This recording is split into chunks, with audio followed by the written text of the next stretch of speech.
Hi friends, welcome to Cinema Artist Best. Cinema Artist Bestல இப்போ நான் பார்க்க போகிற திரைப்படம் என்னென்னா Green Border. இந்த திரைப்படம் வெளியாண்டு 2023 இது வந்து பார்த்திங்கன்னா ஒரு போலாண்ட் நாட்டு திரைப்படம்ங்க. இந்த திரைப்படத்தின் டேரக்டர் யார் சொல்லி பார்த்தீங்கன்னா அக்னிஷ்கா ஹாலண்ட். திரைப்படத்தின் writers Agnieszka Holland, Maciej Pisuk and Gabriela. திரைப்படத்தில் நிறைய பேர் நடிச்சிருக்காங்க. பட் குறிப்பிட்டு நம்ம சொல்லணும்னா ஜலேல் அல்தானி பஷீரா முதன்மை கதாபாத்திரம் பண்ணியிருக்காரு.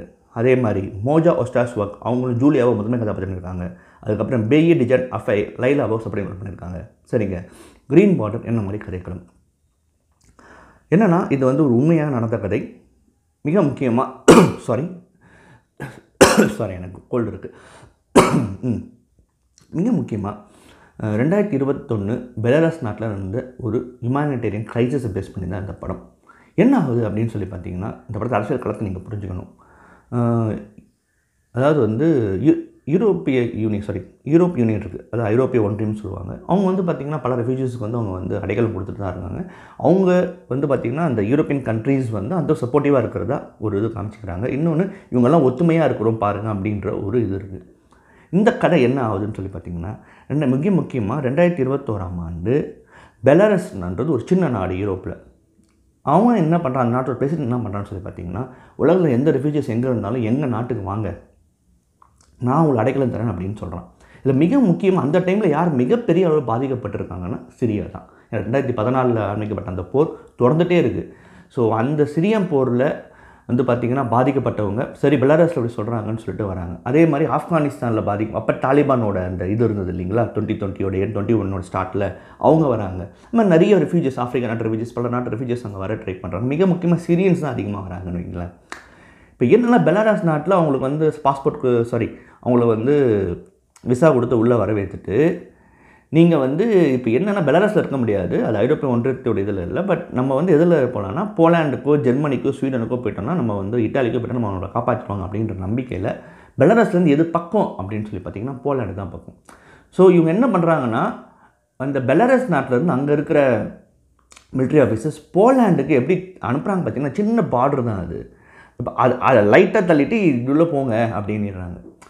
ஸோ இங்கே என்ன ஆகுதுன்னா, அப்படி போகும்போது அங்கே இருக்கிற போலீஸ் ஃபோர்ஸ் என்ன பண்ணுறாங்கன்னு சொல்லி பார்த்தீங்கன்னா, போலீஸ் ஃபோர்ஸ் என்ன பண்ணுறாங்கன்னா, இவனுங்களை உள்ளே சேர்க்கக்கூடாதுன்னு சொல்லிட்டு அந்த கவர்மெண்ட்டே இவங்க உள்ளே சேர்க்காத, இவங்க இந்த ரிஃப்யூஜிஸே உள்ளே வரக்கூடாது, இவங்களை மறுபடியும் எங்கே வந்து அங்கேயே தூக்கி அடி அப்படின்றாங்க. இது காரணம் என்னென்னா, பிரசிடெண்ட் வந்து என்ன பண்ணுற பெலாரஸ் பிரசிடெண்ட் என்ன பண்ணிடுறாரு சொல்லி பார்த்தீங்கன்னா, நீங்கள் எங்கள் சரியாக சப்போர்ட் பண்ண மாட்டீங்க, பொலிட்டிக்கல்ஸ் அங்கே வேணும் போது, அதனால் நான் உங்கள் நாட்டில் ட்ரக்ஸையும் ஆமஸையும் வச்சு எப்படி உங்கள் நாட்டுக்குள்ளே பரவிடுறேன் பாருங்கள் அப்படின்னு சொல்லிடுறாங்க. அப்போ பரவிடுறாங்கன்னா யார் மூலிமா பரவிட முடியும்? ரெஃப்யூஜிஸ் தான். மிக முக்கியமாக அவங்களுக்கு வந்து ஐடென்டிட்டி, இஸ்லாமிய ஐடென்டிட்டி இருக்குது. ஸோ இந்த பிரச்சனை பேஸ் பண்ணி தான் இந்த படமே. இப்போ இங்கேருந்து அங்கே அனுப்புவாங்க, மறுபடியும் அவங்க இங்கேருந்து இங்கே அனுப்புவாங்க. இதில் மாட்டிக்கிற ரெஃப்யூஜிஸ், அதே மாதிரி வந்து இவங்களுக்காக போராட நினைக்கிற ஒரு ஆக்டிவிஸ்ட் குரூப், அதுக்கப்புறம் வந்து மனிதத்தோடு இருக்கிற ஒரு பொண்ணு, ஒரு லேடி, பின்பு ஒரு போலீஸ் ஆஃபீஸர்.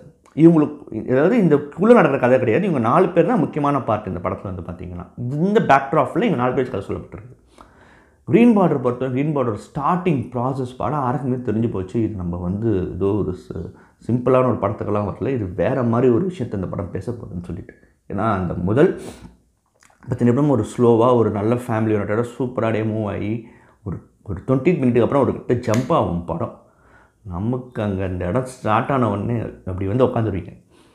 அதை கடைசி வரைக்கும் கட்டி போட்டிருக்காங்க டேரக்ட். ஏன்னா அந்த வலி, அதாவது வந்து ரெஃப்யூஜிஸோட வலி, இந்த ஐரோப்பிய ஒன்றியம் வந்து பீத்துக்குள்ளே கொடுக்குற நாங்கள் இருக்கிறோம் உங்களுக்குன்னு சொல்லக்கூடிய அந்த விஷயத்தை தோல் உரித்து கனகச்சிதமாக அந்த ஸ்க்ரீனில் கொண்டு வந்திருக்காங்க. விஷுவல் ஆர்ட் வாஸ் ரியலி ரிமார்க்கபிள்னு சொல்லலாம். Really remarkable. அந்த எஃபெக்டே வந்து டெரிஃபிக், ரொம்ப டெரிஃபிக்காக இருந்ததுங்க. அந்த படத்தின் இயக்குனர் அக்னிஷ்கா ஹாலண்டுக்கு தான் ஃபுல் கிரெடிட்டுமே. ஏன்னா அந்த மாதிரி ஒரு படைப்பை வந்து அவங்க கொடுத்துருக்காங்க. இட் வாஸ் லைக் அந்த படம் பார்க்கும்போது உங்களுக்கு ஏற்படக்கூடிய அந்த கோபம், தாபம், இந்த வலி எல்லாமே இந்த படத்தில் கடத்திருப்பாங்க. அதாவது அந்த மனிதர்களின் வலி முதற்கொண்டு, அந்த மனிதர்களின் கோபத்தை முதற்கொண்டு, மனிதர்களின் எல்லாத்தையும் இந்த சைட்லேருந்து சரி எல்லா சைடுமே பேசியிருப்பாங்க. இந்த படத்தில் ரொம்ப பிரமாதம் பண்ணியிருப்பாங்க. அதோட ரியலி டெரிஃபிக். இந்த படத்துடைய குறிப்பிட்ட சொன்ன படத்தோட சினிமாட்டோகிராஃபி ரொம்ப பிளாஸ்டாக இருந்தது. என்னன்னா கலர் வந்து பிளாக் அண்ட் ஒயிட் தான், பட் சினிமாட்டோகிராஃபி வைஸ் வந்து பார்த்திங்கன்னா அந்த இதுவை வந்து அவ்வளோ பெரிய, அதாவது இந்த பார்டர் கிராசிங், வந்து நிறைய இடத்துல அதான் ஒரு ஃபஸ்ட்டு ஒரு 1.5 மணி நேரம் கிட்ட அதுதான் போகும். கிட்டத்தட்ட படமே வந்து 2.5 மணி நேரம் படம், 1.5 மணி நேரம் அதுதான் போகும். அதை எந்த குருத்தலும் இல்லாமல் ஒரு ஆங்கிள்ஸ்லையும் வச்சு நம்மளை வந்து ரசிக்க வச்சுருக்காங்கன்னு சொல்லணும். அது ரொம்ப ரொம்ப பாராட்டுகள் சினிமோட்டோகிராஃபிக்கும். எடிட்டிங் அந்த படத்தின் ஒரு பலமாக பார்க்குறேன். ஸோ 2 பேருமே ரொம்ப ஒர்க் பிரமாதமாக இருந்ததுங்க இந்த படத்தில். இந்த படத்தில் நடித்த நடிகை நல்லா நடிச்சிருந்தாங்க. பட் வந்து ஜலாத் ஹல்த்வானி பச்சனை பண்ணவர் நல்லா பண்ணியிருந்தார். I will not say their all leading roles, but they have done it.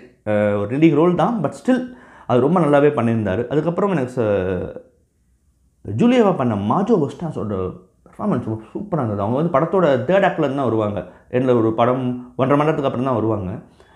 But she is the main lead of this film. என்னை பொறுத்த வரைக்கும் பார்த்தீங்கன்னா ரொம்ப டெரிஃபிக் பெர்ஃபார்மன்ஸ், ஃபஸ்ட் கிளாஸாக பண்ணியிருந்தாங்க அந்த பெர்ஃபார்மன்ஸ். அதே மாதிரி சப்போர்ட்டிங் ரோல் பண்ண லைலாவாக பண்ண பேயி டஜா ஃபேனி, அவங்க ஆப்கானிஸ்தான் ரெஃப்யூஜாக வருவாங்க. வாவ், ஏர் பெர்ஃபார்மன்ஸ் ஆல்சோ வெரி குட். ஒரு கட்டத்தில் நான் இறந்துருக்கலாம், இன்னொரு உயிர் போயிடும், நான் இறந்துருக்கலாமே, அந்த உயிர் போயிடுச்சுன்னு சொல்லி கதற இடமெல்லாம் பிரிச்சிட்டாங்க இந்த பெர்ஃபார்மன்ஸில். ரொம்ப சூப்பராக பண்ணியிருந்தாங்க. இந்த படம் நீங்கள் பார்க்கும்போது இந்த படத்தின் முடிவில் நம்ம முகத்தில் ஒரு விஷயம் தூக்கி அடித்த மாதிரி இருக்குங்க. என்னென்னா, இந்த ரெஃப்யூஜிஸ் உங்களுக்கு வேணாம், அதாவது இந்த மாதிரி வந்து புலம்பெயர்ந்து வரவர்கள் வேணாம். ஆனால் அதே டைமில் ஒரு க்ரைசிஸ் வெடிக்குது. நான் அதை சொல்ல விரும்பலை, நீங்கள் படத்தை பாருங்கள், அதுதான் பெட்டர். அது சஸ்பென்ஸ் போயிடும். அவங்கள இவங்க வரவேற்கிற விதம் அதுவும் தப்பு தான். அவங்க அந்த நாட்டை விட்டு வெளில வரணுன்ற அவசியம் கிடையாது. ஆனால் அவங்கள இவங்க வரவேற்றதுக்கும் இவங்கள இவங்க பார்த்ததுக்கான வித்தியாசம் எவ்வளோ மோசமானதாக இருக்குது. இன்னும் இந்த நிலைமை தொடர்ந்துகிட்டே இருக்குன்ற இந்த படம் முடியும் போது போடுறாங்க.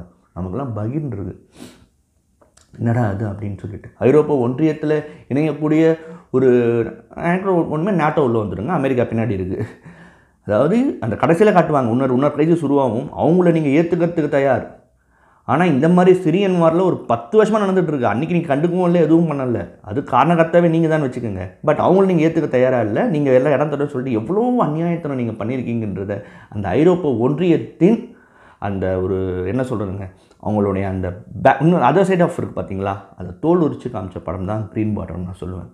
இந்த படத்தின் இயக்குனரோட வயது என்ன இருக்குன்னா பார்த்தீங்கன்னா, நீங்கள் சின்ன வயதுலாம் கிடையாது, 75 years old லேடி. அவங்க யூரோப்பா அப்படின்ற ஒரு படத்துக்கு ஆஸ்கர் விருது வாங்கியிருக்காங்க 1990களிலே. அவங்களும் ஒரு பெரிய ஃபிலிம் மேக்கர் தான்.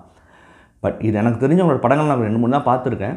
இது வந்து இந்த படத்தை பற்றி நான் சொல்லணும்னா, இது வந்து ஒரு மாஸ்டர் பீஸ் அப்படின்றது எனக்கு எந்த சந்தேகமும் கிடையாது. This is a masterpiece from her. இந்த படம் வந்து பார்த்திங்கன்னா வெனிஸ் ஃபிலிம் ஃபெஸ்டிவலில் ஸ்பெஷல் ஜூரி ப்ரைஸ் வின் பண்ணியிருக்கீங்க. அதை தவிர்த்து கோல்டன் லைனுக்கு இந்த படம் நாமினேட் ஆகிருக்கு. ஓவரால் அந்த படம் 16 வின்ஸ் அண்ட் 19 நாமினேஷன் இருக்குங்க. டெஃபினட்டாக நீங்கள் க்ரீன் பார்டர் படம் பாருங்கள். நான் ஏற்கனவே சொன்ன மாதிரி இது ஒரு மாஸ்டர் பீஸ் படன்றதை நீங்களும் ஏற்றுப்பீங்கிறது சந்தேகம் கிடையாதுங்க. மறுபடியும் தரமான உலக சினிமாவடியோ இல்லை ரீஜனல் சினிமாவடியோ இல்லை ஷாஃபியோடையோ சந்திக்கிறேன். நன்றி, வணக்கம்.